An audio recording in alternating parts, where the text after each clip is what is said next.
Good morning, guys. It is Friday, February 2nd, 2024. This is Bathrobe Business. I got my coffee and I got the news. So, what a jobs report. Wow. So, yesterday I mentioned how I think the jobs report is going to come in over estimates. I didn't realize how far over estimates. This does explain Jerome Powell, though.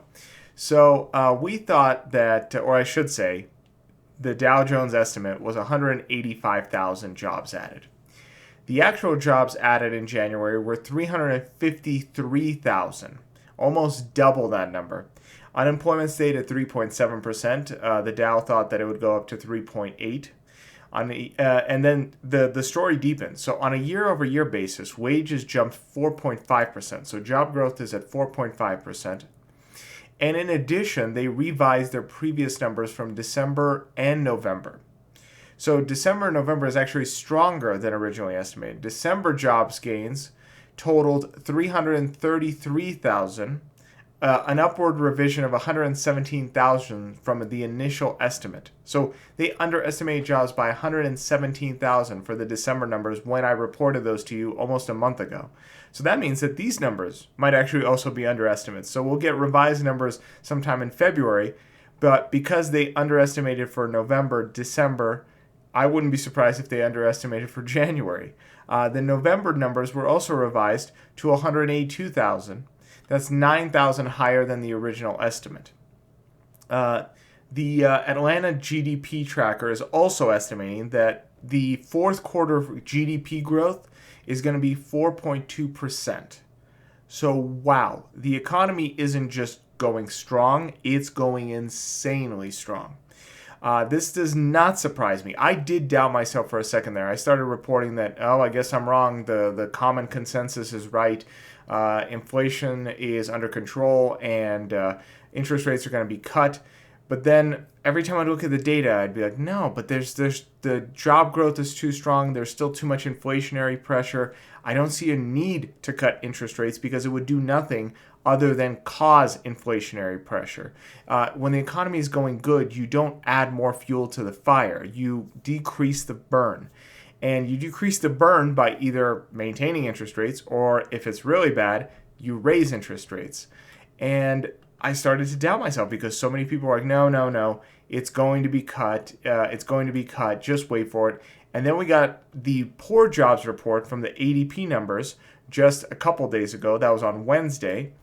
And then Jerome Powell comes out and he's very muted. He's saying, well, we so far don't see any data that we should be cutting interest rates. And it made me think that, well, okay, that jobs report, he probably has access to it before we do, obviously. He's the Federal Reserve chief. He has access to data we couldn't dream of. And I bet it's higher than what the estimates are coming in. That's why he's so muted. Because if there was a time to signal, it would be to begin signaling now so that when he starts cutting in subsequent months, it's not as big of a shock to the system. But he did not signal. He said outright that he doesn't see an interest rate cut coming anytime in the next few months. Given these numbers, it makes complete sense. And I am glad that I should have listened to my gut and said, yeah, there's not going to be any interest rate cuts. Because with numbers like these and revised numbers like these, I don't think we're going to see more than a quarter of a basis point cut, maybe in the third or fourth quarter, maybe. But definitely not in March, not in May, not in June, not in July, maybe August and onward, depending on what's going on with the economy. But given this data, I think we're a long ways off. There is no reason to cut interest rates, which is a good thing. As I always say, high interest rates are good for the economy and good for the individual consumer. But there's not going to be any cut in interest rates. To further kind of underpin my argument, rents. So everybody keeps talking about how the fact that rents are falling. Now remember, we've talked about that housing is actually very stable. Housing growth is still there as far as prices. Home purchases are up. Home buying interest rates are slightly down, which is what's spurring a lot of it. And even refis are a little bit up. But everybody keeps talking about, rents are coming down. So that means that, interest rates need to be cut because the inflationary pressure is easing. That's actually not true. So if you actually look at rents, they are falling, but they have a ways to go before they fall. Because according to recent reports, Gen Z is the first generation. I shouldn't say the first generation, but they are living with their parents in numbers that have not been seen since the 1940s. So remember, millennials had this problem as well, that we weren't moving out of the homes quick enough, that we were staying at home because cost of living was unaffordable. That has since escalated with Gen Z. So Gen Z is even further living at home than millennials, at numbers not seen since the 1940s, specifically the Great Depression of the 1940s.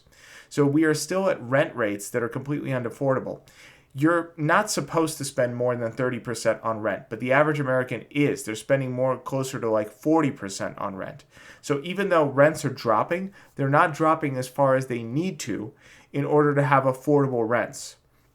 That's why most of Gen Z is still living at home at incredibly high rates. So rent may fluctuate down a couple percentage points, but it doesn't really matter. It is still way too high. So this is a powerful inflationary force. Two things have to happen. Rent either has to fall lower, which is unrealistic because the cost of construction is what it is, and the cost of maintenance is what it is. So rents are not going to drop 10, 20, 30%. So that means wage growth has to elevate to meet that, which means what? Inflationary pressure. Wages are growing 4.5% a year. They need to keep growing like that, probably upwards to 10% a year in order to meet the rent demands. And this isn't necessary for large cities. This is just for your average American city. We are still at a deficit in housing, and we are still at rents being too high. There's plenty of apartments to rent, but they're just simply unaffordable. So this is still a powerful inflationary pressure. Another powerful inflationary pressure I often talk about is oil. Oil is ticking up. So the current oil price is, let's look it up right now. So oil is at $72 a barrel. Brent is at 77, and it hit 80 earlier this year. As there's more instability in the Middle East, more tension growing between the U.S. and Iran, oil prices are ticking up, and oil is expected to rise this year. Oil is one of the most powerful inflationary pressures, just simply because it underlies the entire economy. If the cost of fuel goes up, everything goes up. Yesterday, we reported that Shell had record earnings. Well, ExxonMobil just beat their earnings as well. And that was based off of last year's prices, lower prices. So that means prices going up means Exxon is going to have even higher profits this year. Now, the profits of each individual company don't matter, but what it's just showing is a trend that oil is on the rise. So I think we still have a ton to go as far as job growth, wage growth, reduction in cost of living before we can even talk about cutting rents. I just want everybody to remember that next time a new piece of data comes out, just one single data point, it doesn't change anything. It's still the overall trend that we have too many job openings, wages still being too low given the cost of living, and incredibly powerful economic driving forces that are going to make sure that our interest rates are not cut. That's my little rant on interest rates, jobs, and the overall market. I just have two minor stories I'm going to mention. The first being, I always talk about gold. So gold is one of my favorite economic indicators. I always say that when gold is below $2,000, the economy is strong. It obviously depends on where the price of gold is in relation to that $2,000 mark. But every time gold spikes above $2,000, something is going on in the economy. Something unhealthy is going on in the economy. Gold is currently at 2,047. Again, it's just stuck at that 2,040 benchmark. But now I have a little bit clearer picture as to why. So, total gold demand has shot up to 4,899 tons last year, compared to 4,741 tons in 2022. So where is this gold being purchased? So I guess that's the first question. Mostly with central banks, but also general consumption. Now, why this is important. The general consumption is a driver of higher gold prices, but that doesn't weigh on greater economic factors. The majority of these gold purchases actually came from central bank, the U.S. central bank, European central bank, and even China and Russia's central bank. They are purchasing more gold in the private market than ever before. So like I said, we're about 1,000 tons higher in 2023 compared to 2022. However, 2022 was already a record-breaking year. And so the consumption of gold was higher and is escalating. And it's going to escalate, the prediction is it's going to escalate in 2024 as well because of continued instability in the Chinese markets, the Middle East, Ukraine, everything that's going on in South America. So as there's more instability in the market, central banks are purchasing more gold and more gold assets for stability. So that is what's driving a lot of these gold prices. There is individual consumption as well. Like China has actually outpaced India as the world's largest purchaser of gold. It's up about 10% from the previous year. They purchased about 603 tons of gold jewelry alone.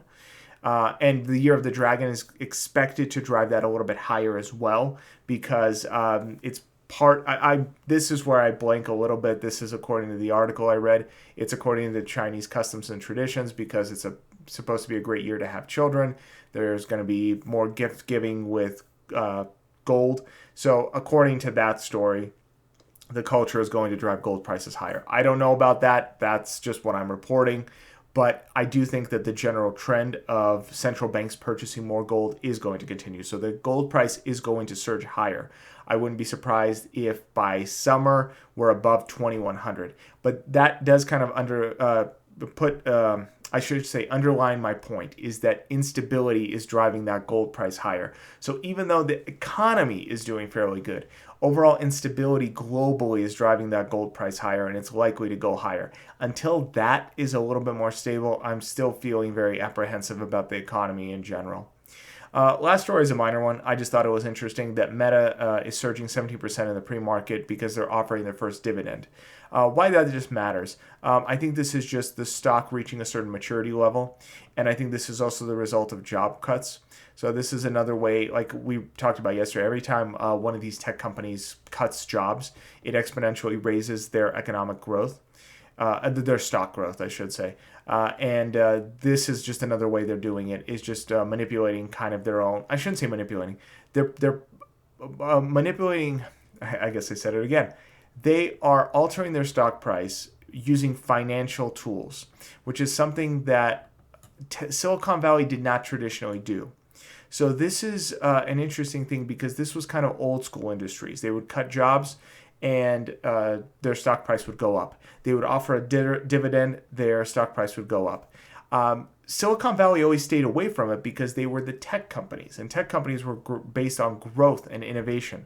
But as a lot of these companies have now reached maturity, they are offering kind of traditional means of raising stock values, cutting jobs, offering dividends, buybacks, things like that. So I think it's interesting to see that Silicon Valley is becoming a much more mature environment, and much more, I should say, what's the word I'm looking for? Much more accustomed to traditional economic factors.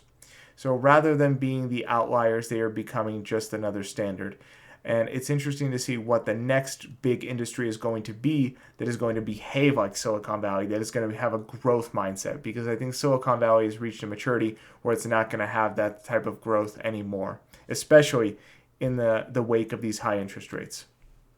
That's pretty much it. That's my little rant and my news reports for the day. I hope you guys have a great weekend and a productive day. I will see you guys back here Monday morning.